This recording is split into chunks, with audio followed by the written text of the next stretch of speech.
Assalamualaikum Assalamualaikum warahmatullahi wabarakatuh. Perkenalkan, saya Farhan Valerdi dengan NIM 144250021 dari Prodi Arsitek Fakultas Teknik. Saya akan mempresentasikan mata kuliah Arsitektur Digital dengan dosen pengampu Bu Mufidah yang berjudul Latihan Penggunaan Software atau Aplikasi Pendukung Pengumpulan data tapak pembangunan villa dengan view sungai berlokasi di Denpasar, Bali.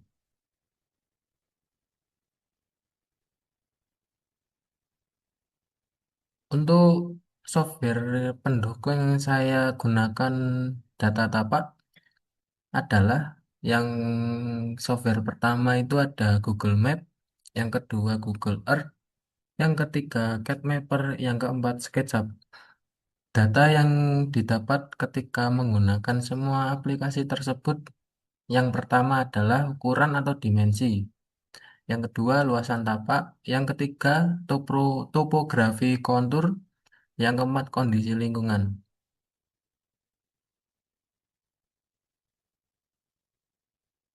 Tata cara menggunakan software pendukung dari Google Earth. Saya berlokasi untuk pembangunan villa yang saya kelompokkan dekat sungai. Alamat tapak di Jalan Benteng Sari, Selatan, Denpasar, Bali. Yang pertama, tata cara menggunakannya adalah untuk mendapatkan data ukuran, bentuk, dan luasan dari tapak. Software yang digunakan adalah Google Earth, gambar lokasi tapak. Yang pertama, cari dan pilih lokasi tapak seperti gambar di samping. Nah, kita cari di search ini, kita ketik lokasinya. Semisal saya menggunakan lokasi alamat tapak yang tertera di materi tersebut. Nah, setelah kalian klik, cari lokasi yang ingin digunakan untuk pembangunan villanya. Yang kedua, ukur dengan ruler yang saya lingkari warna merah untuk menandai batas bidang dan tanah melihat ukuran. Nah, yang ketiga, atur view sesuai kebutuhan. Yang keempat, screenshot peta atau save as peta ke dalam format JPEG. Nah, cara men-screenshot data tapaknya di Google Earth bisa dilakukan dengan memencet Windows plus PRTSC. Lanjut.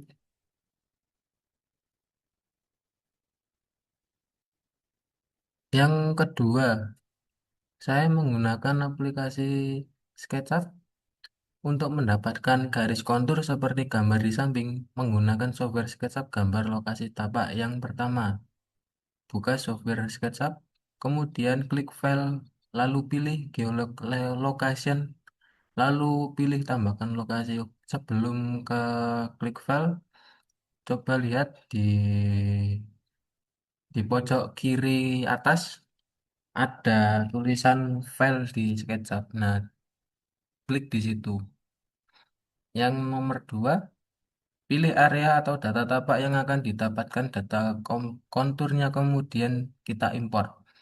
Yang ketiga, untuk memunculkan konturnya, klik objek areanya, lalu klik file, lalu pilih geolocation, lalu pilih show terrain. Yang keempat, data untuk mendapatkan detail interval kontur tapaknya bisa menggunakan slicing atau menumpuk rectangle dengan jarak ketinggian 1 meter. Nah, untuk aplikasi yang ketiga, saya menggunakan CADMapper. CADMapper ini bukan aplikasi. Ini bisa diakses melalui web, lalu kita ketik CADMapper, di situ akan muncul software pendukungnya. Nah, untuk mendapatkan peta dan bentuk garis bangunan, software berbasis web yang digunakan adalah CADMapper. Yang cara pertama untuk menggunakan software pendukung tersebut, nomor satu, Setelah terbuka tampilan awal dari website CADMapper, klik Get Start, Create File. Yang kedua, pilih software SketchUp dikarenakan ingin menampilkan bentuk bangunan di sekitar lokasi. Lalu cari tapak. Yang ketiga, atur view sesuai kebutuhan, lalu klik Create File. Terakhir, klik Download. Oke, lanjut. Masih seputar tentang CADMapper. Nah, kurang lebih tampilan CADMapper setelah di-download itu seperti foto yang di samping kiri.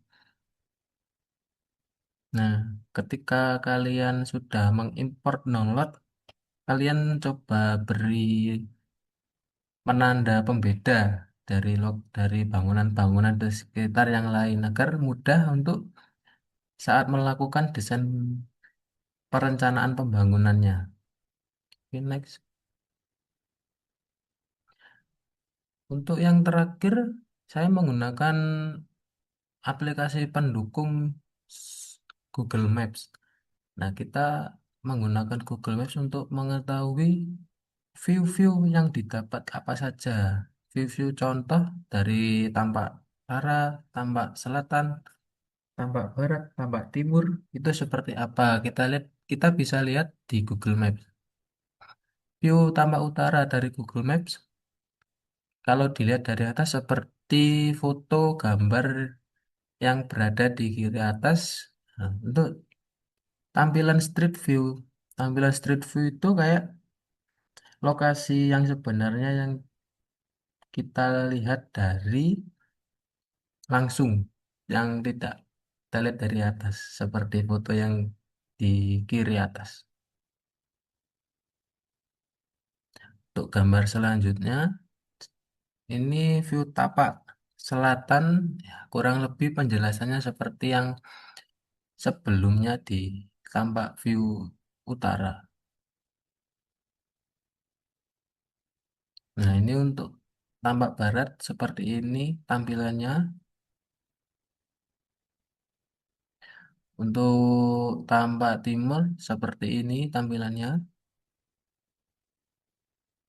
Nah, apa saja sih kita yang kita dapatkan ketika melakukan pembangunan villa di area tersebut? Yang pertama, kita dekat dengan Universitas Bali Internasional. Nah, Universitas Bali Internasional ini berjarak 1,3 kilometer dari lokasi data pembangunan tapak tersebut. Yang kedua, fasilitas yang didapatkan. Ada pabrik tahu tempe Pak Pur berjarak 1,8 kilometer dari lokasi tapak. Nah, ketika kita tuh sandang pangan, kita bisa membeli di pabrik tahu tempe Pak Pur. Nah, yang ketiga, fasilitas yang didapat, kita mendapatkan tempat yang dekat dengan gym atau yang suka berolahraga bisa untuk mampir di sini. Nah, untuk yang terakhir, ke- itu mendapat fasilitas di dekat perumahan Teras Ayung berjarak 3 kilometer dari lokasi pembangunan tapak. Sekian, terima kasih. Apabila kurang jelas dari perkataan saya, mohon dimaafkan. Wassalamualaikum warahmatullahi wabarakatuh. Assalamualaikum warahmatullahi wabarakatuh. Saya Dimas Ramadan ingin mempresentasikan tentang data iklim yang membahas sumber klima CBA Tool dan data iklim yang berada di Denpasar. Saya dari kelompok 1 dengan NIN 144250058. Apa sih itu CBA Klimatul? CBA Klimatul adalah alat gratis berbasis web untuk analisis iklim yang dirancang khusus untuk mendesain bangunan berkelanjutan. Alat ini memungkinkan pengguna seperti arsitek dan insinyur untuk menganalisis dan memvisualisasikan data iklim dari file. Alamat link software CBA Klimatul, kalian bisa saling link ini atau tidak kalian bisa cari di Chrome, yaitu CBI Klima Tool. Mengapa disarankan memakai software ini? Yang pertama, membantu desain sesuai iklim. Tool ini menunjukkan data iklim seperti suhu angin, kelembapan, dan radiasi matahari. Yang kedua, pakai data standar industri. Artinya, hasilnya bisa langsung dipakai ke software arsitektur lain. Yang ketiga, gratis dan mudah diakses. Berbagai stasiun klimatologi.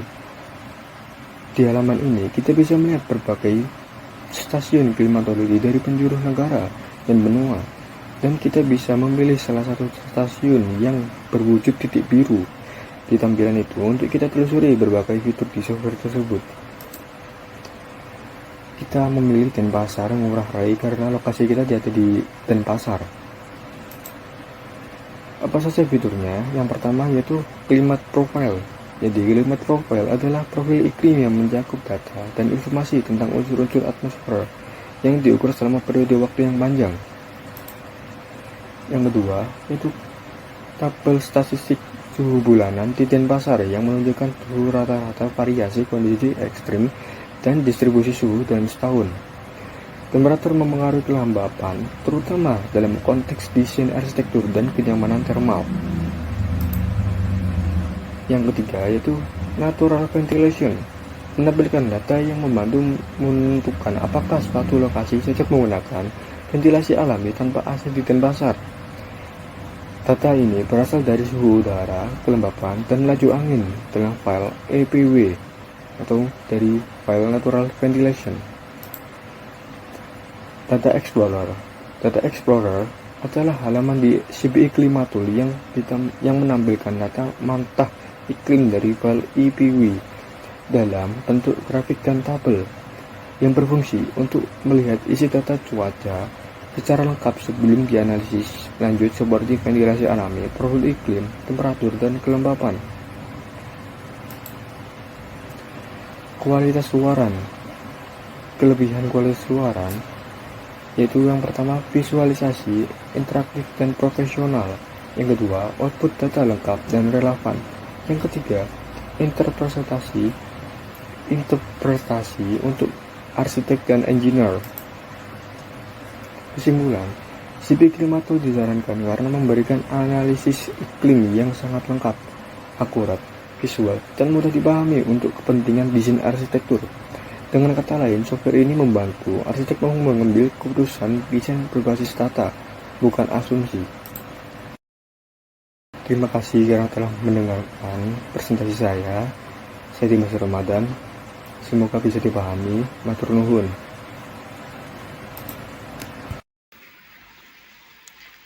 Perkenalkan, nama saya Aditya Hafin Sarusdawan dengan NIM 144250007.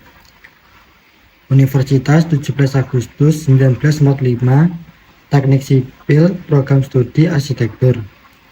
Dengan mata kuliah Arsitektur Digital kelas R tahun ajaran 2526 dengan dosen pengampu Ibu Mufidah STMT.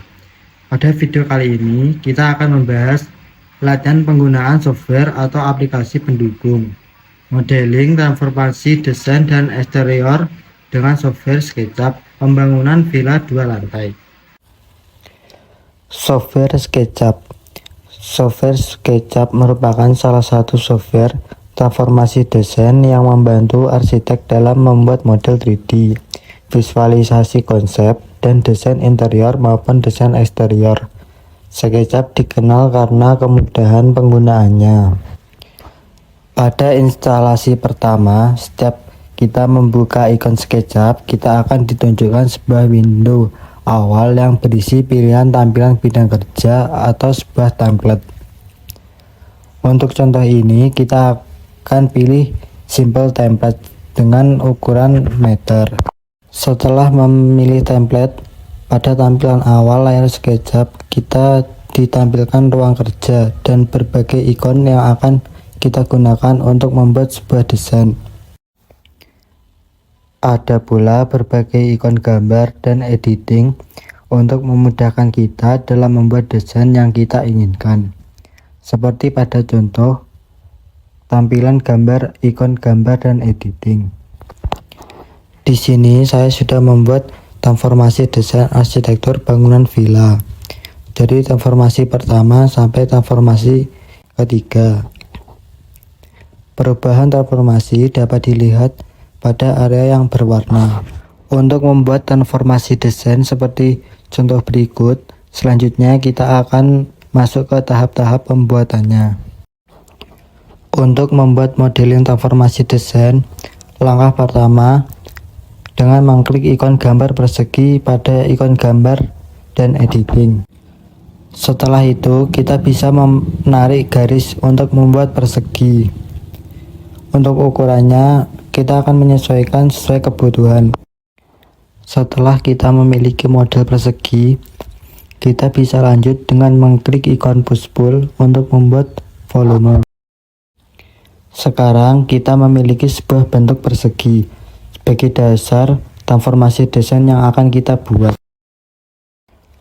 Langkah selanjutnya, kita dapat mengcopy model yang sudah kita buat dengan mengklik ikon move dan tahan shift pada laptop, lalu arahkan ke sumbu merah atau sumbu X. Sekarang kita mempunyai model kedua untuk membuat transformasi desain ke tahap selanjutnya. Ulangi mengopi pada model kedua ke arah vertikal atau ke sumbu Y. Selanjutnya kita akan membedakan perubahan transformasi desain dengan warna. Klik ikon paint bucket untuk memberi warna. Pada menu default tray, cari material, lalu color. Selanjutnya pilih warna untuk memberi warna pada model. Untuk model ketiga, kita akan mengcopy lagi model kedua ke arah sumbu merah atau sumbu X. Pada model ketiga, kita perlu membuat persegi pada sisi depan yang sudah kita buat atau kita copy sebelumnya. Lalu tekan push pull untuk memberi ketebalan pada objek persegi yang telah kita buat. Selanjutnya, klik ikon 2-point arc untuk membuat garis lengkung pada model. Buat garis melengkung pada model seperti contoh berikut. Setelah membuat garis lengkung, kita akan memotong model sesuai garis yang telah kita buat. Untuk memotong garis, kita menggunakan push pull, lalu dorong ke belakang pada garis yang telah kita buat. Ulangi cara yang sama untuk membuat model selanjutnya. Dengan mengikuti langkah-langkah tersebut, kita sudah membuat tahap transformasi desain arsitektur. Sekarang kita bisa mengembangkan menjadi model eksterior bangunan. Di sini kita sudah membuat desain eksterior bangunan villa dari transformasi desain yang telah kita buat sebelumnya. Berikut cara-cara membuat desain eksterior bangunan villa dari transformasi desain yang telah kita buat. Langkah pertama untuk membuat desain eksterior, kita perlu mengimport denah yang sudah kita buat dengan cara pertama klik file, lalu cari menu import. Setelah itu cari file denah yang sudah kita buat sebelumnya.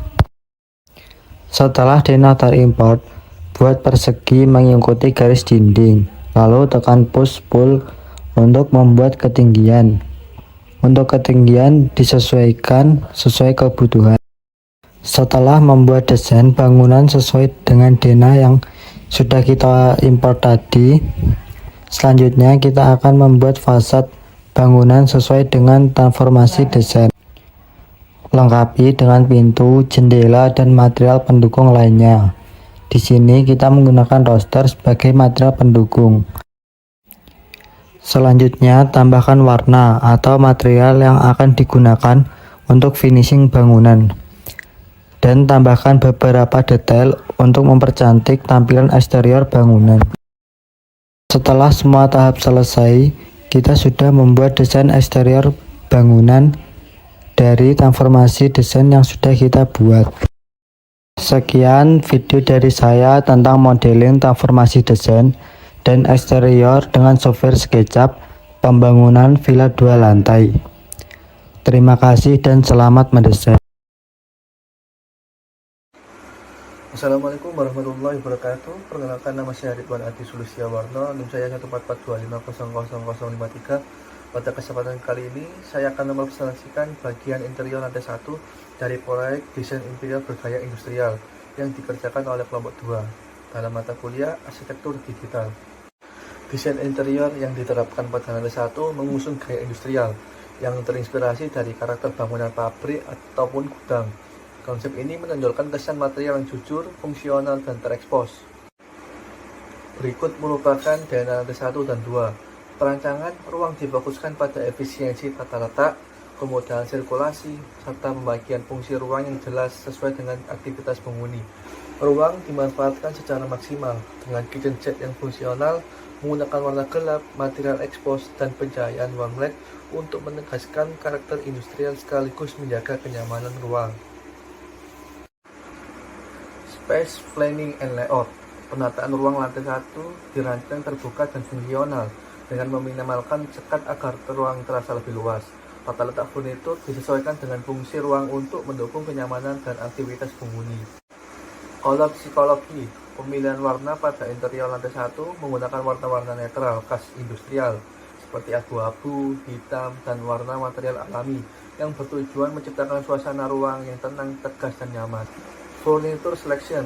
Furnitur pada lantai 1 dipilih berdasarkan fungsi dan proporsi ruang dengan desain sederhana dan material yang mendukung konsep industrial sehingga tidak hanya fungsional tetapi juga memperkuat karakter visual interior. Lighting.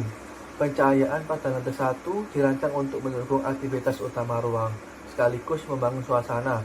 Mengombinasi pencahayaan alami dan lampu buatan digunakan untuk menciptakan kenyamanan visual dan akses ruang. Material and finishing. Material yang digunakan pada interior lantai 1 meliputi kayu, logam, kaca, dan elemen batu dengan finishing yang cenderung natural dan tidak berlebihan untuk menonjolkan karakter industrial. Arsitektur detail. Detail interior lantai 1 diperhatikan pada elemen-elemen seperti tekstur dinding, sambungan material, serta elemen struktural yang terekspos sebagai bagian dari estetika desain. Konsep sustainability dan green design menekankan penggunaan material ramah lingkungan serta pemanfaatan pencahayaan dan ventilasi alami untuk menghemat energi. Pendekatan ini bertujuan menciptakan ruang yang nyaman, efisien, dan berkelanjutan. Dalam pembuatan desain interior ini, saya menggunakan software AutoCAD untuk gambar kerja, SketchUp Pro untuk pemodelan 3D, dan Enscape 3D untuk visualisasi, yang semuanya dapat diakses melalui situs web resmi masing-masing software. Demikian pemaparan interior lantai 1 yang menjadi bagian tanggung jawab saya dalam proyek kelompok 2. Terima kasih atas perhatiannya. Wassalamualaikum warahmatullahi wabarakatuh. Assalamualaikum warahmatullahi wabarakatuh. Saya Roy Abdurrahman Zaki dengan NIM 14425000025 ingin mempresentasikan tugas dari kelompok 1 Prodi Arsitektur dari mata kuliah Arsitektur Digital Universitas 17 Agustus 1945, dosen pengampu Mufida STMT.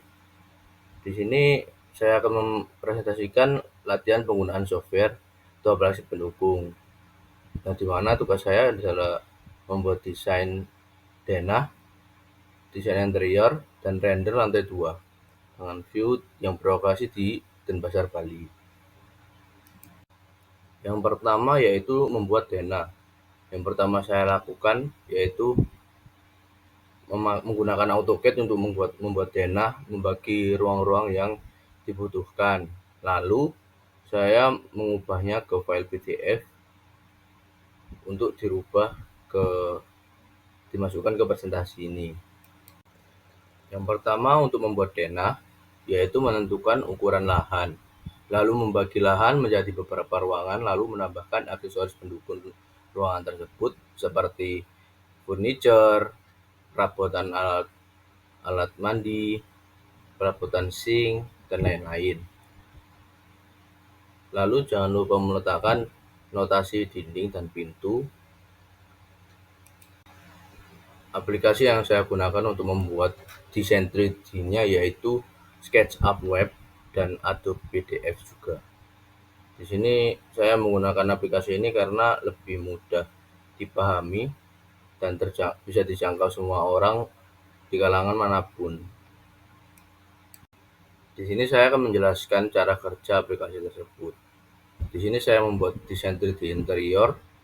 Untuk membuat 3D-nya yaitu denah, lalu ditarik ke atas untuk membentuk dinding-dindingnya dengan menggunakan tool atau alat yang bernama Pool pada aplikasi SketchUp web atau aplikasi SketchUp. Lalu jangan lupa menambahkan lubang-lubang untuk dindingnya untuk membuat pintu, lalu untuk membuat jendela, lalu buat furniture atau donat suatu furniture, lalu sesuaikan tata letaknya dengan yang kalian mau. Lalu masukkan material pada furniture, dinding, plafon, dan lantainya sesuai yang kalian inginkan dan kalian butuhkan. Aplikasi yang saya gunakan untuk render 3D interior yaitu Enscape, lalu ChatGPT AI. Di sini Enscape itu biasanya bisa diinstal ketika kita mempunyai SketchUp application untuk merender yang agak realistis. Lalu untuk ChatGPT AI saya gunakan untuk mengedit hasil renderan saya agar lebih tampak realistis. Nah, untuk tata cara merender dengan aplikasi tersebut, ya bisa dilihat ini hasil renderan saya. Langkah pertamanya adalah dalam render yaitu mengatur material dinding, lantai, plafon, dan furniture di sekitar agar memiliki warna dan tekstur yang berbeda-beda. Lalu, tambahkan lampu yang sudah disediakan oleh aplikasi render tersebut. Lalu tekan start pada aplikasi render Enscape untuk memulai render. Lalu sesuaikan view yang ingin kalian ambil. Contohnya seperti pada gambar, view yang saya ambil ingin menampakkan bar, kamar mandi, televisi, dan lain-lain. Lalu yang terakhir tekan tombol screenshot yang ada pada atas kiri. Itu untuk menyimpan foto atau view yang kalian gunakan. Sekian dari saya. Kurang lebihnya mohon maaf jika agak sulit dipahami, namun semoga membantu. Assalamualaikum warahmatullahi wabarakatuh.